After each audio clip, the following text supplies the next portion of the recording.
एक भारतीय होने के नाते नरसिंह अवतार और वराह अवतार की कहानी तो आपने जरूर सुनी होगी, जिसमें ह्यूमन एंड एनिमल का कॉम्बिनेशन दिखाया गया है। लेकिन वह तो हिंदू धर्म ग्रंथों में है ना, उस पर तो साइंटिस्ट यकीन नहीं करते। मगर वियतनाम में कुछ ऐसा हुआ जिसे देखकर साइंटिस्ट भी सच में चौंक गए। उसे आज तक भी शब्दों में बयां नहीं किया जा सका है। आखिर ऐसा क्या देखा गया वियतनाम में और क्या वह हकीकत थी? आज हम आपको कहानी सुनाने वाले हैं दो ऐसे ही मिस्टीरियस और डरावने लीजेंड्स की, जिसमें एक था रॉक एप्स जो वियतनाम वॉर के दौरान देखा गया और दूसरा था मिनेसोटा आइसमैन जो अमेरिका में फ्रैंक हेंसन के द्वारा दिखाया गया। लेकिन सवाल ये है कि क्या ये दोनों रहस्य आपस में जुड़े हुए हैं और इनमें कितनी हकीकत है? तो चलिए डिटेल में समझते हैं। इस कहानी के तार जुड़े हैं 1955 में हुए वियतनाम वॉर से। वियतनाम वॉर जो केवल एक युद्ध नहीं बल्कि यूएसए के लिए एक साइकोलॉजिकल नाइटमेयर था, जहां अमेरिकी सोल्जर्स को डेंस और ह्यूमन फॉरेस्ट में महीनों रहना पड़ता था। कब कहां से कौन सा दुश्मन आकर अटैक कर दे कोई नहीं जानता था। साथ ही अमेरिकन्स के लिए यह एनवायरनमेंट और जियोग्राफी भी अनफेमिलियर थी। यहाँ के घातक जानवर और अजीबोगरीब आवाजें उनकी मेंटल स्टेबिलिटी को बुरी तरह से प्रभावित कर रही थी। मगर इसके बावजूद वे वहाँ डटे रहे क्योंकि उनके देश का यही आदेश था। लेकिन इन मुश्किल हालातों में कुछ सोल्जर्स ने ऐसा भी देखा जिसे आज तक एक्सप्लेन नहीं किया जा सका है। यही वजह है कि उन्होंने इन जीवों को नाम दिया रॉक एप्स। रॉक एप्स यानी ऐसे क्रिएचर्स जो दिखने में बंदर जैसे लगते थे मगर उनका बिहेवियर बेहद वाइल्ड था, एक प्राइमल अग्रेशन से भरा हुआ। और इन्हें रॉक एप्स इसलिए कहा गया क्योंकि ये सोल्जर्स को देखते ही उन पर पत्थर फेंकने लगते थे और मौका मिलते ही उन्हें अपना शिकार बना लेते थे। यकीन मानिए ये इतने भयंकर क्रिएचर थे कि अगर कोई इन्हें रात को तो छोड़िए दिन में भी देख ले तो वह जिंदगी भर कभी सो ना पाए। इन क्रिएचर्स का पूरा शरीर बालों से ढका होता था। ये 6 फीट लंबे और 2 पैरों पर चलते थे। इनका स्ट्रक्चर इंसान की तरह था, लेकिन इनके चेहरे और शरीर पर बालों की मात्रा कुछ ज्यादा ही थी। कुछ रिपोर्ट्स में कहा गया कि ये क्रिएचर्स ऑर्गेनाइज्ड थे। ये ग्रुप में ट्रैवल किया करते थे और कोऑर्डिनेटेड अटैक करते थे। साथ ही ये बहुत ही भयंकर आवाजें निकालते थे। ये क्रिएचर्स भूखे रहते थे और जब इन्हें कुछ खाने को नहीं मिलता तो ये अपना ही मांस काटना शुरू कर देते थे।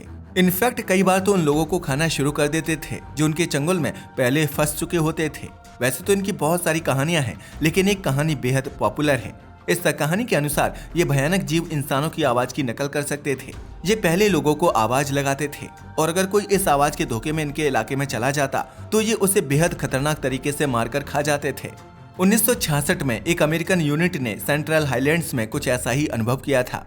उन्होंने बताया कि रात के समय जब वे जंगल में बढ़ रहे थे तभी अचानक झाड़ियों से उन पर पत्थर पड़ने शुरू हो गए। जब उन्होंने फ्लेयर्स चलाए तो देखा कि झाड़ियों में कुछ फिगर्स भागते हुए दिखाई दिए। सोल्जर्स को लगा कि शायद ये बड़े बंदर हो सकते हैं, मगर ध्यान से देखने पर पता चला कि वे बंदरों से कहीं ज्यादा इंसानों जैसे थे, क्योंकि उनके चौड़े कंधे, छोटी गर्दन और चेहरा बहुत हद तक इंसानों जैसा था। इसके बाद अमेरिकी सरकार भी सख्ते में आ गई। उन्होंने इन अजीबोगरीब जीवों को पकड़ने के लिए कई प्रयास किए, मगर ये प्राणी कभी भी किसी के हाथ नहीं आए।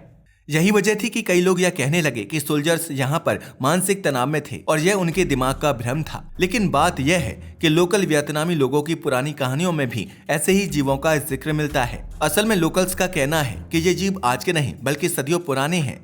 वे उन्हें नगवाई रोंग या द फॉरेस्ट पीपल कहते हैं। यकीन मानिए जब सोल्जर्स की कहानी से लोकल्स की कहानी को मेल कराया गया तो उनमें इतनी ज्यादा समानताएं पाई गईं कि लोगों ने यह सोचना शुरू कर दिया कि क्या सच में वियतनाम के जंगलों में कोई अननोन प्रजाति छुपी हुई है। लेकिन वियतनाम वॉर के दौरान जो केस दर्ज हुए वे एक ऐसी पहेली बन चुके हैं जिन्होंने लोगों को हैरान और डरा कर रख दिया था। यह सब कुछ चल ही रहा था कि अमेरिका में कुछ ऐसा हुआ जिसने वहां की सरकार को भी सोचने पर मजबूर कर दिया कि आखिर ये सब चल क्या रहा है। दरअसल अमेरिका में कुछ लोगों ने भी कुछ ऐसे ही अजीबोगरीब क्रिएचर को देखने का दावा करना शुरू कर दिया और यह दावा किसी नॉर्मल इंसान का नहीं बल्कि एक retired force soldier Frank Henson का था। उसने एक फ्रोजन क्रिएचर को अमेरिका में दिखाना शुरू किया। इस क्रिएचर को उन्होंने नाम दिया था मिनेसोटा आइसमैन। अगर मिनेसोटा आइसमैन की बात की जाए तो यह 6 फीट लंबा बालों वाला इंसान जैसा प्राणी था जो एक बड़े आइस ब्लॉक में जमा हुआ था। उसके चेहरे पर एक फ्लैट नाक, बड़ा माथा और एक डरावना एक्सप्रेशन था जिसे देखकर लग रहा था कि मरते वक्त उसने कुछ भयंकर देखा था। लोग उसे देखने के लिए न केवल पैसे देते बल्कि बड़ी बड़ी लाइंस लगी रहती थी। यकीन मानो यह किसी और ही दुनिया का हिस्सा लग रहा था। हैरानी की बात यह थी कि यह किसी म्यूजियम में नहीं था बल्कि एक कार्निवल में, स्ट्रीट फेयर्स में और पार्किंग प्लॉट्स में दिखाया जाता था। यह बिल्कुल तमाशे की तरह लगता था। लेकिन इस तमाशे ने उसके नेचर और ऑथेंटिसिटी पर सवाल खड़े कर दिए। अगर मिनेसोटा आइसमैन की बात की जाए तो यह 1968 में सबसे पहले सामने आया था, जब फ्रैंक हेंसन ने इसे अमेरिका में घुमाना शुरू कर दिया था। उनका कहना था कि यह रियल क्रिएचर है, शायद ह्यूमन इवोल्यूशन की कोई खोई हुई या कोई नई स्पीशीज। इसमें लोग इतना इंटरेस्ट इसलिए भी ले रहे थे क्योंकि इसकी शक्ल इंसान से मिलती थी, पूरी बॉडी पर बाल थे और स्ट्रॉन्ग बिल्ड था, जो वियतनाम की रॉक एप्स से काफी मिलता जुलता था। यही वजह थी कि लोगों ने सवाल उठाने शुरू कर दिए कि क्या ये वही था जो वियतनाम में देखा गया था। कहीं ऐसा तो नहीं कि वियतनाम का कोई क्रिएचर अमेरिका तक पहुंच गया हो। पहले इसके बारे में कुछ भी पता नहीं चल पाया, किसी के पास कोई ठोस एविडेंस नहीं था, मगर इसमें सिमिलैरिटी इतनी ज्यादा थी कि यह जल्द ही पब्लिक में बेहद पॉपुलर हो गया। वैसे सोचने वाली बात यह है कि अगर यह सच में कोई बड़ी डिस्कवरी होती तो इसे किसी लैब या म्यूजियम में रखा जाना चाहिए था, मगर फ्रैंक हेंसन ने इस मिस्ट्री का एक कमर्शियल तमाशा बना दिया। उन्होंने इस क्रिएचर के ओरिजिन को लेकर 3 अलग-अलग कहानियां सुनाई थी। पहली कहानी में उनका दावा था कि रशियन साइंटिस्ट ने इस क्रिएचर को नॉर्थ पैसिफिक ओशन या साइबेरियन सी में एक आइस ब्लॉक में फ्रोजन पाया था। स्टार्टिंग में ऐसा लग रहा था कि कोई नेचुरल चीज पानी में तैर रही हो। दूसरी कहानी में उन्होंने बताया कि एक हॉलीवुड के बीच पर एक आदमी ने इस क्रिएचर को अमेरिका में स्मगल किया था और बाद में हेंसन ने इसे खरीद लिया ताकि वह इवोल्यूशन के कन्वेंशनल इतिहास को चैलेंज कर सके। तीसरी कहानी सबसे चौंकाने वाली थी, जो 1970 में एक मैगजीन में पब्लिश हुई थी। उसमें हेंसन ने बताया था कि वे मिनेसोटा के जंगलों में हंटिंग पर गए थे, जहां उन्होंने एक बालों वाला वाइल्ड क्रिएचर देखा जो हिरण का पीछा कर रहा था। लेकिन जब वह क्रिएचर उन पर हमला करने आया तो उन्होंने उसे गोली मार दी। यही वजह है कि यह पूरा मामला इतना ज्यादा सस्पेंसफुल बन गया क्योंकि हेंसन की तीनों ही कहानियां आपस में बिल्कुल भी मेल नहीं खाती थीं।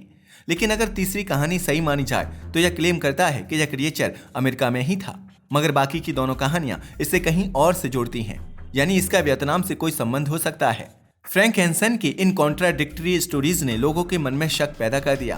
क्या यह सब सिर्फ एक ड्रामा था या हेंसन को वाकई में कोई एक्स्ट्रा ऑर्डिनरी चीज मिल गई थी? सब कुछ ऐसा ही चल रहा था कि 1960s के अंत में 2 फेमस क्रिप्टोजूलॉजिस्ट इवान टी सैंडरसन और बर्नार्ड ह्यूवेलमेंस ने मिनेसोटा आइसमैन को खुद जाकर इंस्पेक्ट किया। जब इसकी जांच की जा रही थी तो उन्होंने देखा कि इसके बाल, मसल्स और चेस्ट पर एक बुलेट मार्क मौजूद है, जो हेंसन की हंटिंग वाली कहानी से मैच कर रहा था। यही वजह थी कि उनका मानना था कि यह कोई अज्ञात प्रजाति हो सकती है, जैसे निएंडरथल या फिर कोई नई स्पेशीज। साथ ही उनका यह भी कहना था कि इसके फिजिकल फीचर्स वियतनाम के रॉक एप्स से काफी ज्यादा मिलते जुलते हैं। अगर इनके सिमिलर फीचर्स की बात की जाए तो ये दोनों ही 2 पैरों पर चलते थे। इन दोनों की बॉडी पूरी तरह से बालों से ढकी हुई थी और ये इंसानों जैसे लगते थे। इन एक्सपर्ट्स के सपोर्ट में आते ही आइसमैन की क्रेडिबिलिटी थोड़ी सी बढ़ गई थी, मगर साइंटिफिक कम्युनिटी अभी भी इसे सीरियसली नहीं ले रही थी। अब सवाल उठने लगे थे कि क्या वियतनाम से कोई क्रिएचर अमेरिका लाया जा सकता है? टेक्निकली इसका जवाब हाँ है, क्योंकि वॉर के दौरान अमेरिका ने बहुत सारा सामान वहां से शिफ्ट किया था। तो हो सकता है कि किसी सोल्जर ने सिगरेट्स के साथ साथ इस क्रिएचर को भी स्मगल कर दिया हो।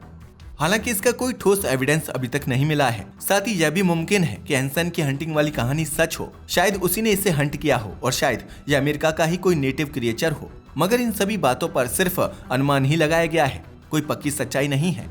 इस पर डाउट करने की एक बड़ी वजह यह भी थी कि मिनेसोटा आइसमैन के डिस्प्ले स्टाइल यानी कि आइस ब्लॉक की वजह से उसके फिजिकल डिटेल्स पूरी तरह से साफ नहीं दिखते थे।